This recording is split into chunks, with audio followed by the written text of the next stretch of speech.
Bro, 2020 was like fucked up, I guess. I don't know. I think that's where I start with this. One thing I did notice when I watched this movie is like how the hell did like anybody in society kind of make it through that time? Like this movie, for all it's good and all it's bad and all it's in between, if anything Ari Aster really nails is he puts you right into the clusterfuck of that is 2020 society. And rewatching this as a viewer and rewatching it with some friends, we were like how the hell did we even manage to deal with this at the time? And I think that's the feeling that Eddington is supposed to give off. It's a feeling of overwhelming dread, anxiety, stress that is all associated to the time. Like 2020 was hell. Essentially, if you don't know what I'm talking about yet, I'm talking about Eddington. Eddington is Ari Aster's fourth film, his latest film. His also his fourth collaboration with A24. His fourth film released under A24, I should say. It's his fourth collaboration with no, it's his second collaboration with Joaquin Phoenix, and then he also gets Pedro Pascal, Emma Stone, Austin Butler in the mix as well, and he's got a nice cast going on for this film. Essentially, Eddington is about the town of Eddington, New Mexico. It's COVID 2020, and the mayor, played by Pedro Pascal's run is up, and an election is to be had. Well, that's when Joaquin Phoenix, the mask denier, whatever type of figure he is in this movie, decides to sign up to run against him. And what I think, what you really have here at the core is an argument of ideology. If you want to go deeper into it, you get right versus left. It's literally written all over, Democrat versus Republican, kind of entering a competition here to see how are they going to navigate the COVID space, what is justifyingly good for the citizens of the town, etc., whatever. Here's what I think about this movie. I think this movie is awesome. I think Ari Aster has made a real modern movie, a movie that is makes us feel like we can recognize today's society, and not in a cheesy way, not in a social media way, but really in a how far society has come way. We are in the age of conspiracy. We are in the age of extremism. We are in the age of setting your soul free and navigating the world. We are in that era. We're in that age. And Ari Aster understands that above all else. And that is something that you notice here in this movie. These are tidbits that you see how far society is willing, was willing, is still willing to go when it comes to proving their point. That being said, the movie builds on that. I've seen some reviews of this movie pointed out as shallow. They'll be saying how this movie doesn't have an opinion. I disagree. I think this entire thing is an opinion. I think it's interesting to me because you can make the argument that satire is designed to ridicule people. I'd say, well, ridiculing something or someone is a point in itself. If you are going to the utmost lengths to ridiculize and to make fun of and to point out certain phenomenons, you are inherently making fun of them. That is the point. That is the point. That is the meat and potatoes. It is to highlight how ridiculous we turned as a society in 2020 and just how ridiculous we are now and how ridiculous we continue to be as a society. Now, I don't think Ari Aster is necessarily the person to stand on a moral high ground and to point out the flaws of society. I mean, what the hell? He's a filmmaker and he has a couple of horror bangers under his belt, and Beau is Afraid, and now this. And I'm like, what gives you the right? But that's where you can, leave it to art in a way where it's okay because, art, that's the point of it. It's the freedom of expression. It's the willingness to step in and try something new and push the envelope, push the boundary. And that's kind of what Ari Aster's trying to do here, and for the most part. And it really works for me.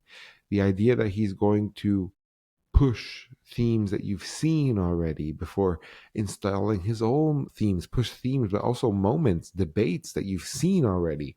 It's not like there's a scene in this movie where a man gets denied access to a store because he's not wearing a mask. And I'm like, yeah, I remember that happening.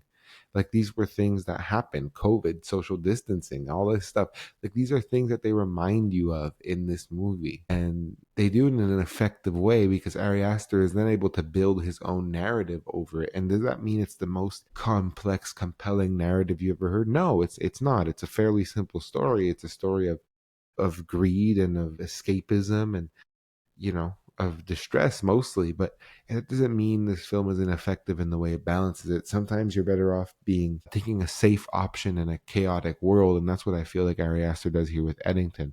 That being said, all of his moves are feel calculated. They feel, intentional, and I love most, if not all, of this movie. This is one of my favorite movies of the year. It's led by an insane cast of really strong performances, Joaquin Phoenix and Pedro Pascal, most importantly.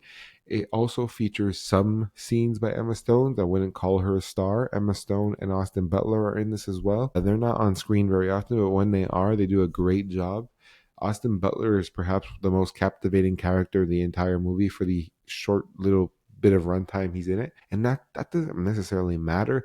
It's about what you can do with your runtime. He absolutely does a great job. And Joaquin Phoenix, however, is really your guy here in this. Joaquin Phoenix is your lead. He's also your backbone. Joaquin Phoenix leads the audience through this story, and he does a phenomenal job at doing so because this film runs about 2 hours and 30 minutes, I think. And it's a complex watch in the sense that a lot of stuff is happening, and if you blink you'll miss something.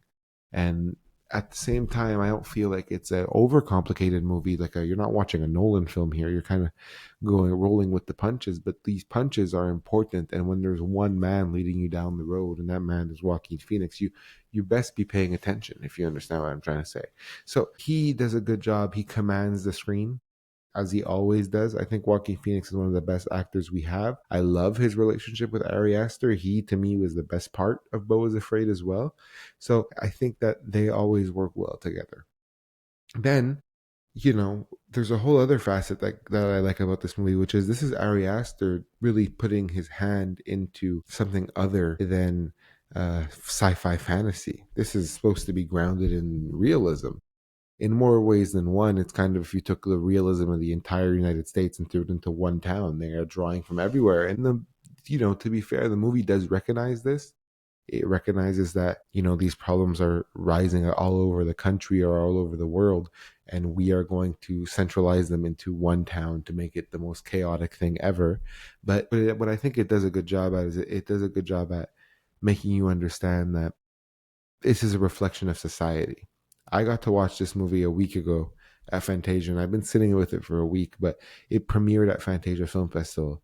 And Mitch, who is the program director, I think, at Fantasia, he introduced this movie as a reflection to society. It's like if Ari Aster chose to hold up a mirror at you. And although you might not feel targeted or personally attacked by anything that happens in this movie, the idea that you can see maybe not you but a neighbor, a friend or a family member in this film is freaky enough. That's how spot on Ari Aster kind of does his work in here. And I love the idea of a modern take on a modern problem, and Ari Aster has done a fantastic job with Eddington. I think it is a great movie. I cannot wait to see what Ari Aster does next.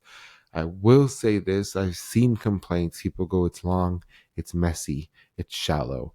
Well, it's long, but so is every other movie that comes out nowadays. 2 hours and 30 minutes, and it's our felt runtime, but it's as long as the story needs to be. I simply cannot sit here today after thinking about this movie for an entire week and tell you that I wish I could go back and cut this scene. No, every scene feels necessary. So I'm happy we have this cut. I'm happy Ari Aster was able to do his cut, and I also happy A24 is willing to let him do whatever he wants at this point. Because coming off of a 3 hour epic in Beau is Afraid to a 2.5 hour modern political thriller type of movie is very exciting. So it's exciting that a studio is willing to give him carte blanche to do whatever he wants. People who have said it's messy, I say, well, the time was messy. Shit hit the fan in real life, and this movie feels like it's showing you how bad shit hit the fan. So I don't know if that's a filmed aspect of messy or intentional storytelling. I think I can see it both ways, but I like to view it as intentional storytelling, and I think it makes the movie a little bit better in that way. That being said, the last bit is people said it's shallow, and I already touched on this already, but this movie to me is far from shallow. It is handling subjects that no one really decides that they're going to go and do that yet. We've been out of COVID. 2020 happened 5 years ago now. It's kind of like, okay, you are clearly not, willing to go there yet. Well, Ari Aster is. And that to me supersedes the accusation of a film being shallow. So if you can't tell already, look, I really like Eddington. I think people should go see it in theaters if they can. If not, it'll be out. People should buy Blu-rays and DVDs still. I'm one of those guys. I think people should own that stuff. And I think that people should be streaming this movie if they can't do either of those. Eddington is a fantastic watch. I am excited to see just how far this release buzz can carry it. There's some pretty iconic scenes in here. Katy Perry's Firework is in here. I spoiled that for somebody, I know, but this movie is a lot of fun and it's a great watch and it's got some great laughs and it's got some great moments. And I don't even feel like I've, really dissected the story because I don't really want to do that on here. I prefer for you to sit back and let it unravel in front of your very eyes. So that's pretty much all I gotta say about that. If you enjoyed this video, you can feel free to like, comment, subscribe down below. If you didn't, please share it to somebody you think might. We always looking to get new eyes on the channel. Thank you very much for listening to this video, and I will see you in the next one. Have a good one. Bye-bye.